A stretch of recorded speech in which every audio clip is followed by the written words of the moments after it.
Bonjour à toutes et tous. Je suis Caroline Champagne et je suis co-responsable de la double licence mathématiques et économie à Lyon 1.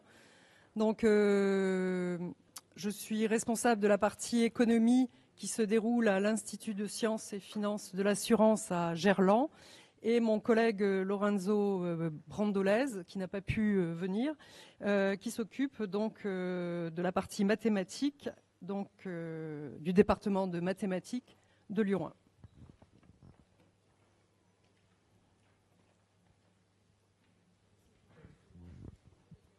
Donc, comme vous le savez tous, dans nos sociétés contemporaines, la prise de décision économique est quelque chose de complexe et que ça concerne des enjeux globaux, comme par exemple les conséquences de l'allongement de la durée de vie des personnes ou encore du réchauffement climatique, mais aussi d'enjeux plus proches de nous, qui nous concernent plus, comme par exemple l'accès au marché du travail, l'accès à la santé, ou encore la retraite, par exemple. Donc, ces problèmes, finalement, nécessitent qu'on modélise, nécessite de concevoir des dispositifs et surtout ce qu'on cherche à faire finalement derrière, c'est à évaluer les politiques publiques de façon plus large. Donc pour ce faire, on a besoin d'outils mathématiques et des mathématiques appliquées, d'où l'enjeu de la double licence mathématiques et économie. Donc ce qu'on va voir à travers un petit exemple, c'est que finalement, les mathématiques et l'économie, ça match. Donc, pour cet exemple, je reprends une observation d'un mathématicien qui s'appelle John Nash et qui a eu le prix Nobel d'économie dans les années 90 et qui observait durant les bals de son université à Princeton comment et pourquoi, comment se formaient les couples lors des bals. D'où la photo ici, où vous pouvez observer des jeunes filles en rouge et des messieurs en noir. Et Nash se demandait finalement, derrière, quelles étaient l'intention, comment finalement, pourquoi ces couples se formaient et est-ce que ça marchait. Donc, bien entendu, vous allez me dire pourquoi je vous raconte une histoire de danse, de couple, et si ces couples vont fonctionner. Parce qu'en fait, ce qu'il faisait, c'est un parallèle avec l'économie, et notamment dans ce qu'on appelle, et c'est ce que je vais présenter là, la théorie de l'appariement. Donc, en fait, cette histoire de rencontre ici entre des danseurs, je peux finalement la déplacer, la dupliquer sur des problématiques économiques. Donc, par exemple, comment va se former la demande de travail de la part des entreprises et l'offre de travail de la part des salariés? Quelle est l'adéquation entre la demande d'emploi des entreprises, l'offre d'emploi des entreprises et finalement ce que cherchent les futurs salariés? Donc, on voit bien que derrière, c'est au fond comment se forme la rencontre ici entre l'offre et la demande de travail. Autre exemple, aujourd'hui, vous utilisez de plus en plus les plateformes de commerce. Je pense à Amazon, je pense aussi à Booking, si vous cherchez un hôtel. Et au fond, derrière, c'est finalement quelles sont les intentions d'achat ou de vente, comment se forme l'offre et la demande sur ces marchés et pourquoi, à un moment donné, finalement, je vais acheter tel ou tel produit et l'entreprise va me vendre tel ou tel produit. Donc, comment finalement la vente et l'achat de produits sur ces plateformes s'apparient. Donc, comment ça match, c'est ça l'idée. Et je peux le voir, alors dans un exemple qui vous concerne encore plus, la plateforme Parcoursup, finalement, elle expose le même problème. Comment, finalement, mettre en adéquation les préférences des étudiants, ce qu'ils cherchent, leur demande de formation, et l'offre de formation, qu'elle soit des universités ou des écoles ou autres. Donc on s'aperçoit qu'aujourd'hui, c'est un exemple, hein, la théorie de l'appariement finalement nous permet de comprendre tout un tas de situations sur des marchés que l'on appelle des marchés bifaces, c'est-à-dire à partir de plateformes. Donc pourquoi on a choisi cet exemple? Parce que finalement cet exemple nous montre que dans la décision économique, on a besoin des mathématiques. Ça rime. Donc si je reprends mon BAL à l'université de Princeton, la question que se posait Nash, c'est pourquoi telle personne va aller en couple avec une autre personne et est-ce que ça va marcher? C'est tout ça, c'est ça l'histoire. Donc en fait, si je reprends finalement les plateformes par exemple, pourquoi je vais choisir, par exemple si je prends Parcoursup, pourquoi je vais choisir telle formation? Est-ce que ça va correspondre à mes attentes? Et on peut le voir sur les exemples que j'ai donnés précédemment.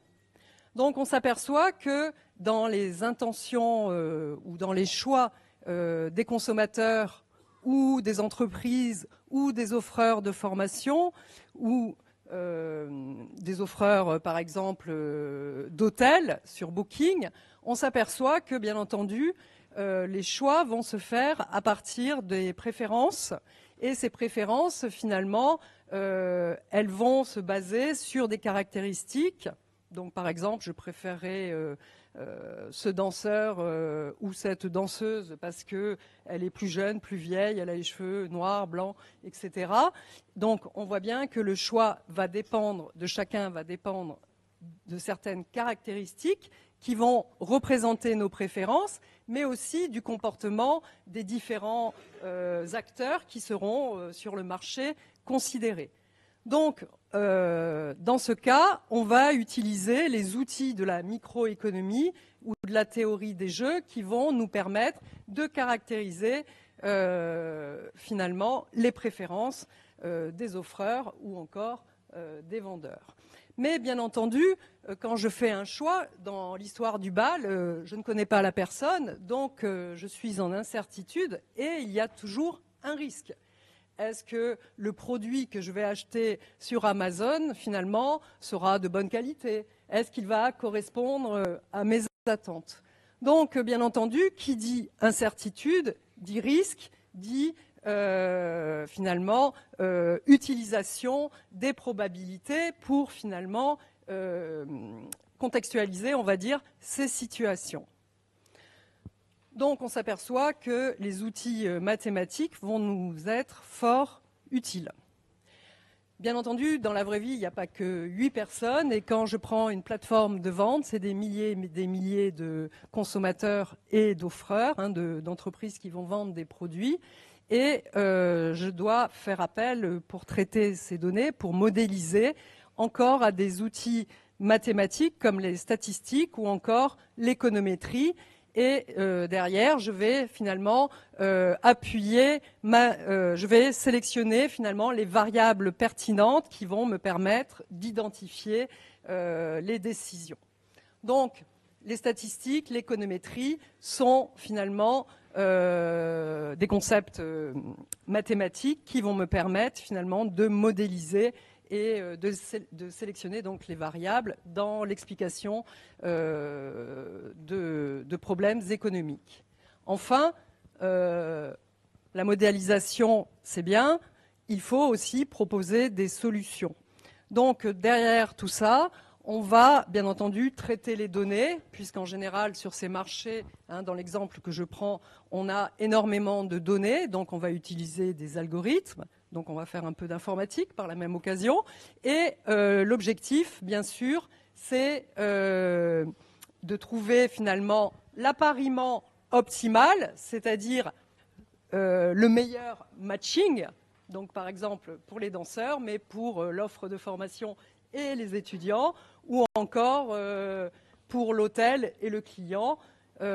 L'objectif, bien entendu, c'est de proposer des solutions et des solutions qui soient optimales et qui soient justes notamment dans le cadre dans le cadre des politiques économiques. Donc, automatiquement, on va utiliser donc les outils mathématiques de l'optimisation. Donc, à partir de cet exemple de la théorie de l'appariement, mis en évidence à travers cette fameuse soirée, finalement, on s'aperçoit que derrière chaque fois qu'on cherche finalement à modéliser ou à prescrire ou à mettre en place des politiques publiques, il est nécessaire de maîtriser il est nécessaire de mobiliser et de maîtriser les outils mathématiques et notamment dans l'application des mathématiques. Donc ce qu'on peut dire, c'est que pourquoi une double licence mathématiques et économie, c'est parce que finalement, comme dans le bal, ça match. Faire de l'économie sans mathématiques, à un moment donné du temps, on va se retrouver coincé puisqu'on ne pourra pas modéliser, conceptualiser et surtout derrière, au niveau collectif, prescrire. Donc, il y a deux aspects. L'aspect individuel qui repose sur la décision de chacun d'entre nous, de chacune des entreprises, et il y a l'aspect plus collectif avec justement les aspects de politique publique, et derrière, il va falloir concrétiser et donner des solutions. Donc, il y a une cohérence dans le fait de faire à la fois de l'économie et des mathématiques.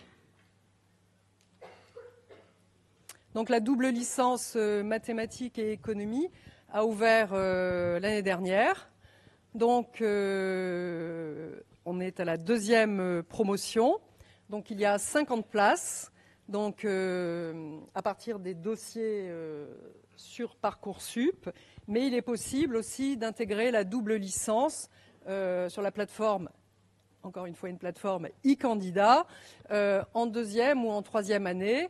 Et là, il y aura une étude du dossier par donc une commission.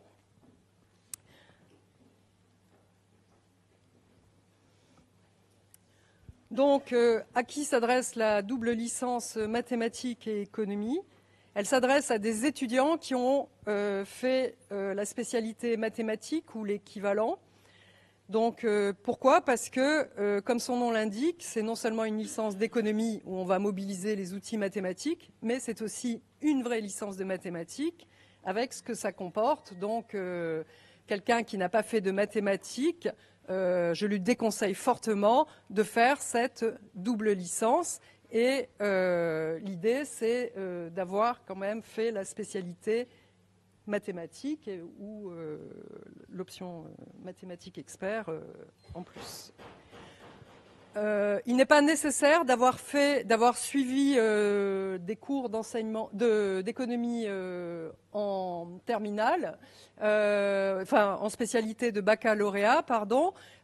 Si vous en avez fait, tant mieux. Si vous n'en avez pas fait, c'est pas grave, puisque en fait, on démarre, je dirais, au départ de la théorie économique. Enfin, les étudiants finalement, pour faire, je dirais, ce qu'il est nécessaire d'avoir pour faire cette double licence, c'est un goût pour l'abstraction, puisqu'on travaille beaucoup sur des modèles, que ce soit en économie notamment, et finalement la théorie derrière. Et ensuite, bien sûr, on passe aux applications et aussi à la rigueur des mathématiques. Et je rajouterai finalement une ligne que je n'ai pas mise. Il faut des étudiants quand même fortement motivés parce que le programme est lourd.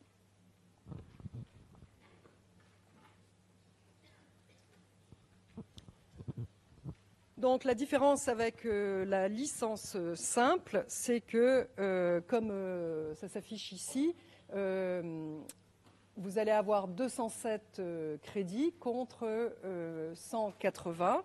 Et la charge, finalement, quand vous regardez dans la double licence, la première année, vous obtenez 63 crédits, la seconde 69, et donc la dernière, on monte en puissance 75. C'est-à-dire que la charge de travail et de cours suit finalement je dirais, le nombre de crédits.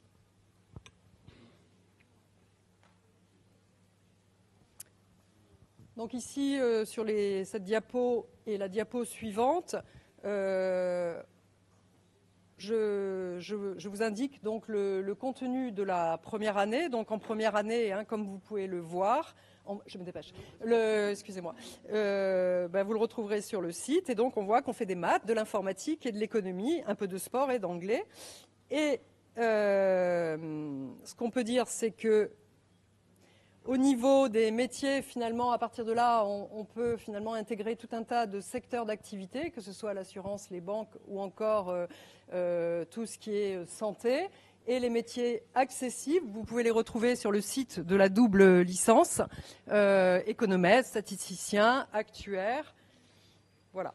Donc, et au niveau des poursuites d'études, à partir de la double licence mathématiques, vous pouvez aller sur des masters plus économie, des masters qui mobilisent l'économie et les statistiques, des masters de mathématiques, ou encore des écoles comme comme l'ISFA à Lyon 1, l'Institut de sciences, finances et de l'assurance pour devenir actuaire, ou encore d'autres masters ou d'autres écoles.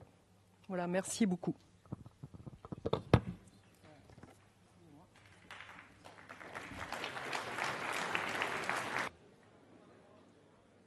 Alors donc, moi, je vais vous parler de la double licence maths physique. Alors, la double licence maths physique, comme les autres doubles licences, c'est une formation en 3 ans. Et à la fin des 3 ans, vous avez 2 licences, donc obtenues indépendamment, la licence de maths, la licence de physique. Je ne serai pas très long sur pourquoi les maths et la physique ensemble. Pour la physique, vous avez besoin de faire des maths. Et pour les maths, la physique, ça apporte une visualisation, certains espaces qui aident aussi pour les maths. Alors, sur la formation en tant que telle, il y a 30 places, un peu plus. On recrute essentiellement sur Parcoursup. Et puis aussi, on recrute en fin de première année, en fin de premier semestre. Ceux qui ont des bonnes notes au premier semestre de la licence PCSI ou de maths, on les prend aussi dans la double licence. Donc, maintenant, sur le programme. Le programme, c'est le programme exactement des pures licences de maths et des licences de physique. Oui, ok. Vous m'entendez mal au fond. Le programme, c'est les programmes des licences de maths et des licences de physique, donc avec forcément les classiques en maths et en physique, et puis ensuite des maths plus avancées, et aussi de la physique, mécanique quantique, physique statistique par exemple. Et il y a 2 responsables, moi Joël Bellessa, et je suis plutôt physique, même si on est ensemble, et Itaï Benyakov qui s'occupe des maths. Alors comment ça marche pour les étudiants? Vous avez les cours en amphithéâtre avec tous les étudiants de la licence de maths, de licence de physique. Par contre, vous êtes dans un groupe de TD particulier, ça veut dire que vous êtes tout le temps ensemble. Et il y a donc, voilà, donc tout le temps à 30. Et vous êtes ensemble en TD, en TP, en projet spécifique. Je vous en parlerai ensuite. Voilà. Alors, un point, nous, sur lequel on tient, sur cette double licence, il y a peu d'étudiants, vous êtes 30, on vous suit bien. Ça veut dire que, voilà, on suit particulièrement les étudiants. Quand il y a un problème, on le voit tout de suite. Et ensuite, ils ont des yeux supplémentaires, ces étudiants, en particulier dans les périodes de trous en juin ou avant les vacances de Noël, où ils ont des yeux en autonomie, des projets en maths, des projets en physique, je vous en dirai quelque chose dans la suite. Et puis aussi une préparation spéciale à l'oral. C'est important que les gens aient beaucoup d'oraux pour être bons à l'oral. Donc on fait pas mal d'oraux dans cette double licence. Alors le programme, je ne vais pas vous le détailler, mais en gros, analyse algèbre, c'est les maths, électrocinétique, thermo, c'est la physique. Il y a à peu près moitié maths, moitié physique. Et vous couvrez toutes les UE, sauf une ou deux, des licences de maths et des licences de physique. Et le total, ça fait 216 ECTS. Alors vous n'êtes pas habitués, mais bon, c'est des crédits universitaires. C'est une fois un tiers, une fois et demi ce que fait une licence conventionnelle. Alors, en plus des UE de maths et de physique classique, vous avez des UE de projet. Alors, en première année, il y a une UE de maths, voilà, lecture en maths, où en juin, on vous donne un sujet de maths qui n'est pas du tout les mathématiques classiques. Vous devez le comprendre et le présenter, donc aidé par un enseignant-chercheur en maths. Et ensuite, vous faites une présentation au reste du groupe. Comme ça vous fait en plus un oral. Ça vous fait voir des maths un peu non conventionnelles, au moins au début. Il y a la même chose en physique en deuxième année, où vous avez un mois, vous choisissez un projet, vous avez une salle de manip avec des enseignants et vous développez un appareil, un objet. Et ensuite, c'est pareil, vous faites à la fin une présentation à tout le groupe de votre travail. Et en troisième année, alors c'est un peu différent, il y a pas mal d'oraux, des oraux qui récapitulent tout ce qui a été fait la première année, ça c'est pour ceux qui veulent passer des concours. Et puis aussi, il y a des compléments, voilà, des compléments de maths physique, transformés de Fourier, enfin des maths et des UE qui sont faits en même temps par un matheux et un physicien. On essaye vraiment de grouper les deux matières. Donc voilà, ça c'est le programme. Alors, les prérequis, si vous voulez venir dans cette double licence, vous êtes les bienvenus, déjà de 1. Ensuite, il faut aimer les maths et la physique, ça c'est clair. Il faut bien maîtriser les connaissances du programme de terminale. Et puis, on vous suit, mais quand même, vous êtes à l'université. Ça veut dire que voilà, il n'y a pas d'école toutes les semaines. Il faut être capable de travailler un peu tout seul aussi, quand même. Voilà. Mais après, vous êtes aussi à l'université, donc ça a son charme. Vous êtes aussi un peu plus autonome que dans une prépa. Et donc, il faut être capable de s'organiser un minimum. Alors, le recrutement, il se fait essentiellement sur Parcoursup. Donc, une info quand même sur Parcoursup, parce que c'est quelque chose, Parcoursup, je pense. Voilà, enfin, Donc, en gros, on a beaucoup de candidats. Donc, on en a plus de 3000 pour 30 places. Mais attention, ça ne veut pas dire qu'on prend les 30 premiers. Les gens, il y a beaucoup de vœux sur Parcoursup. Donc, il y a beaucoup de gens qui mettent la double licence maths physique, mais qui ne viennent pas. Donc, en gros, on en classe 2200 sur les 3000 et on descend jusqu'à 1500e. Voilà, pour vous situer...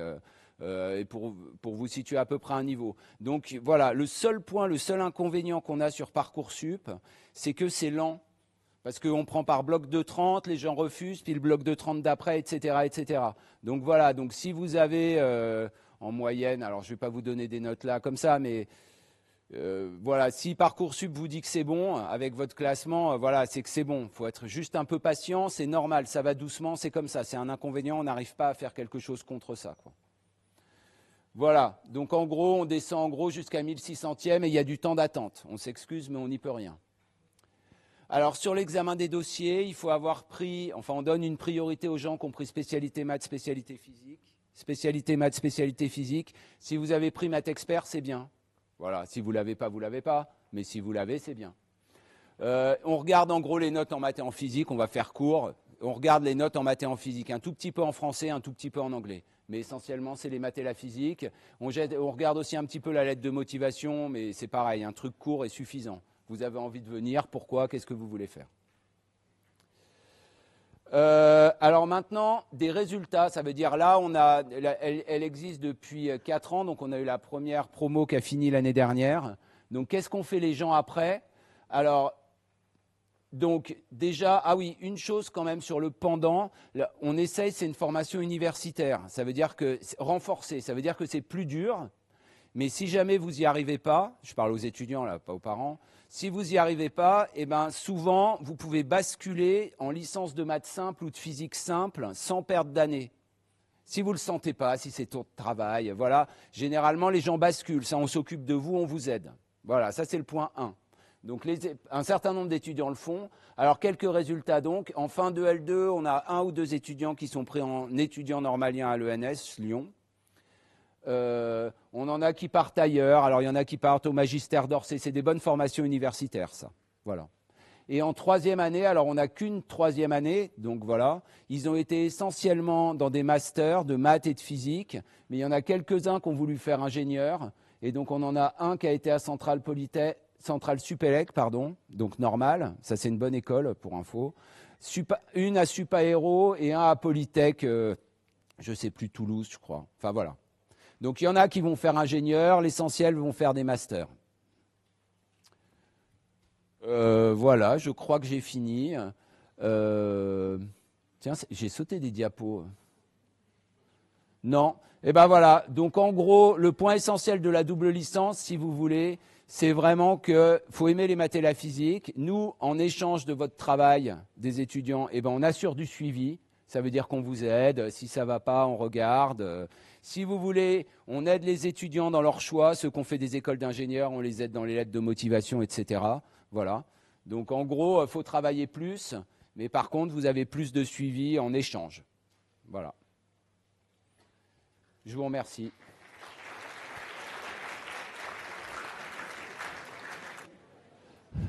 Bonjour à toutes et tous. J'attends un tout petit peu là, que le bruit s'arrête. On m'a dit qu'on n'avait plus beaucoup de temps, là, qu'on a commence un petit peu à déborder. Donc une troisième double licence sur l'université EEA physique, alors EEA, ça peut paraître un peu abscon, c'est pour électronique, énergie électrique automatique, et puis donc qui est couplé avec la licence de physique. Physique, l'aspect applicatif de la physique, aspect un peu moins fondamental que pour la double licence maths physique. Alors, je suis Stéphane Vignoli, là, du département génie électrique des procédés, qui va vous présenter ça, et mon collègue Richard Brady, qui sera ensuite avec moi dans les salles pour répondre à vos questions ou pour approfondir un petit peu quelques points. Donc, quels sont les objectifs de cette licence? Bien évidemment, c'est de former des étudiants avec une double compétence et avec un niveau quand même assez relevé, mais résolument tourné vers la technologie et l'ingénierie au niveau de l'université, ce qui est une très bonne, finalement, une très bonne alternative aux classes préparatoires aux grandes écoles, au CPGE. Je pense notamment au parcours PSI, PTSI, entre autres. Donc, pourquoi on a monté cette double licence? Eh bien, parce que c'est quelque chose qui est très demandé, tout aussi bien au niveau de l'industrie qu'au niveau des laboratoires, à savoir un profil pluridisciplinaire. Hein, donc, on apprend, on récupère des informations avec le domaine de la physique, des capteurs, par exemple, et après, on a besoin de les mettre en forme pour pouvoir traiter les données, etc. Et c'est là que le domaine de l'électronique prend tout son sens. Hein. Donc, si je prends par exemple un exemple du téléphone portable, là-dedans, vous avez énormément de physique, de la physique quantique, de la relativité pour pouvoir recevoir en temps et en heure tout ce que l'on veut, et puis également donc beaucoup d'électronique, notamment intégrée. Voilà. Donc l'objectif, c'est cette formation pluridisciplinaire et donc de préparer des étudiants pour entrer en master ou en école d'ingénieur avec un très bon niveau. Alors, on n'a pas encore de statistiques, elle a ouvert simplement cette année, et donc vous, ce sera là, ceux qui seront intéressés, qui nous rejoindront, ça sera la deuxième promotion. Donc, on n'a pas encore, évidemment, de données sur le devenir. Une formation très sélective aussi, donc avec seulement 18 places qui sont offertes. Je cherche le laser. Non, je n'ai pas trouvé. Je vais là. Donc 18 places qui correspondent à un groupe de TP. Bon, ben ça, c'est un peu des affaires internes à l'université.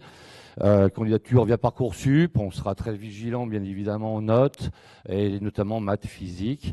Et puis, on regarde un petit peu français, philo, puisqu'on veut quand même avoir des étudiants qui sachent s'exprimer aussi bien à l'écrit qu'à l'oral.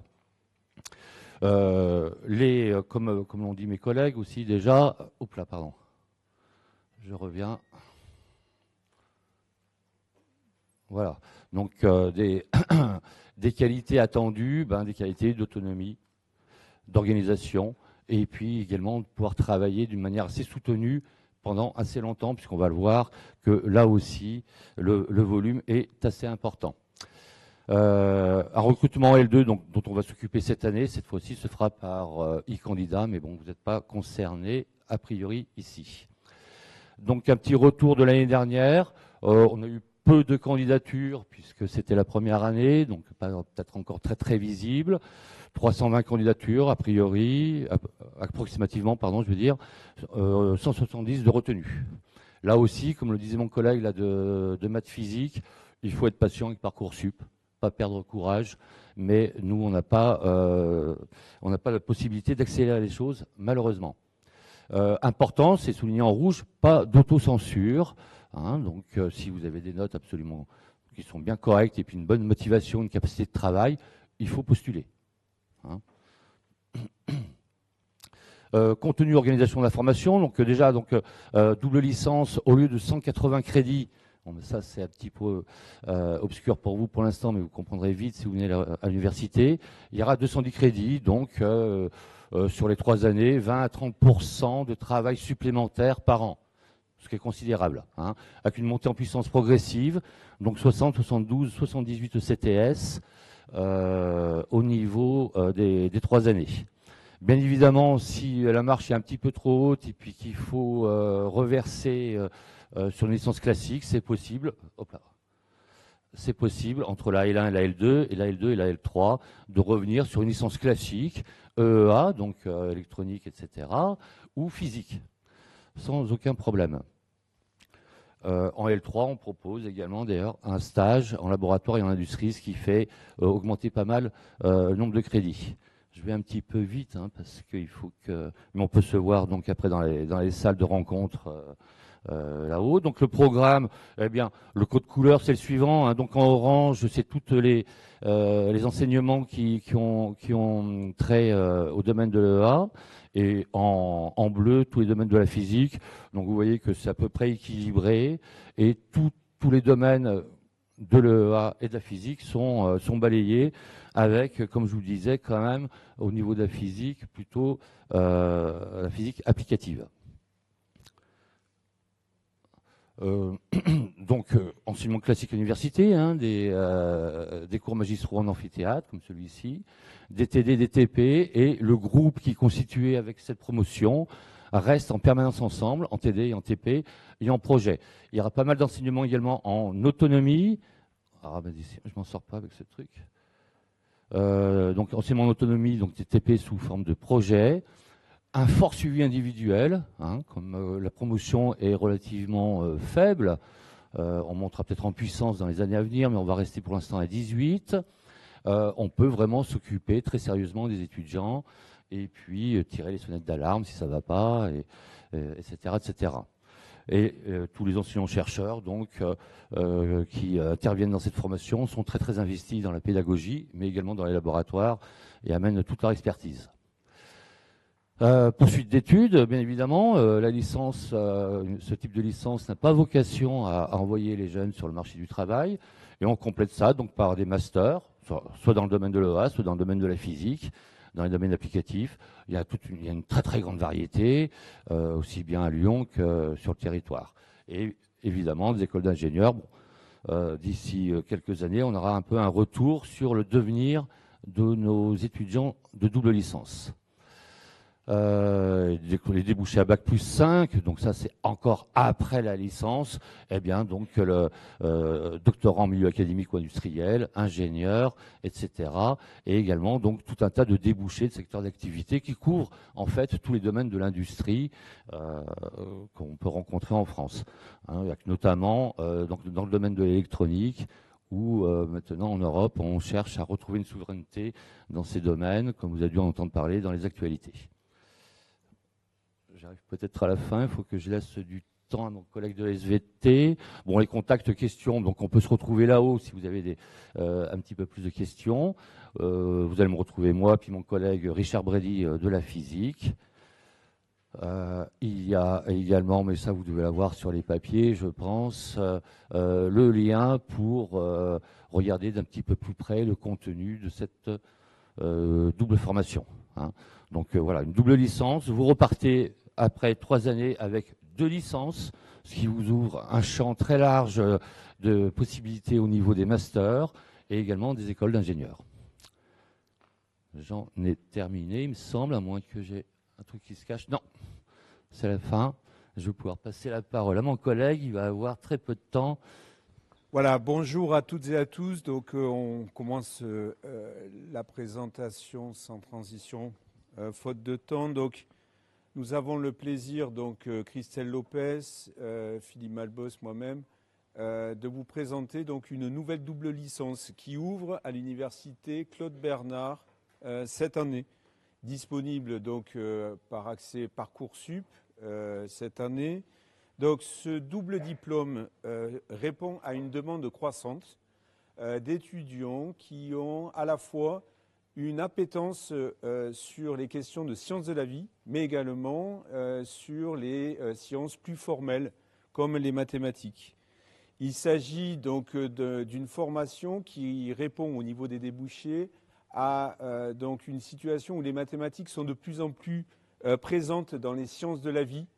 On parle de mathématiques vives, de mathématiques qui sont au contact du vivant, du monde du vivant, de la santé, de l'environnement.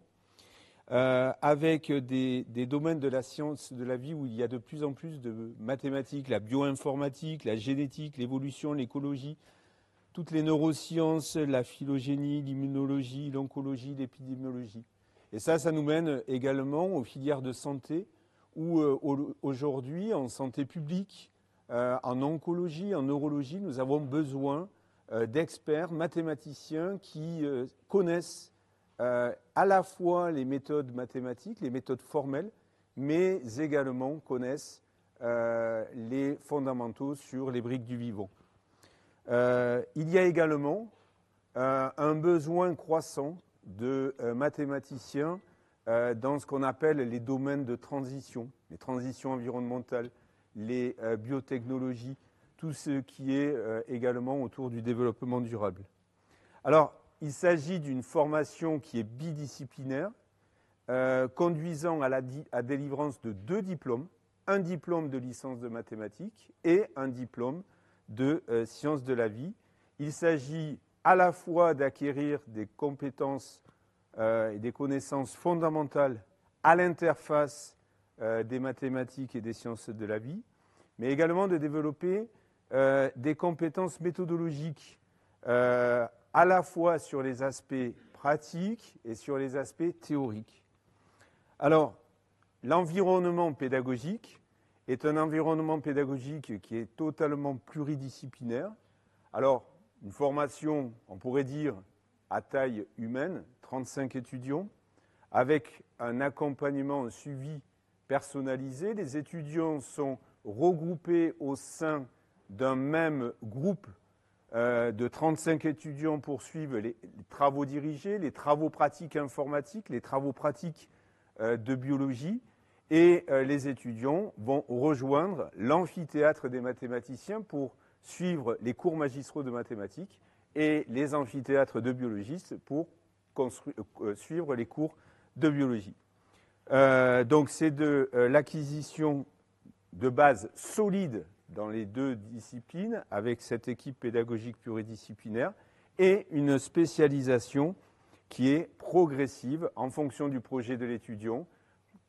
Un étudiant qui veut partir sur des masters de mathématiques ou des masters de sciences de la vie ou des masters en santé. Et au niveau de la poursuite de master, elle est très vaste. Cursus d'ingénieur, master mathématiques, sciences de la vie, santé.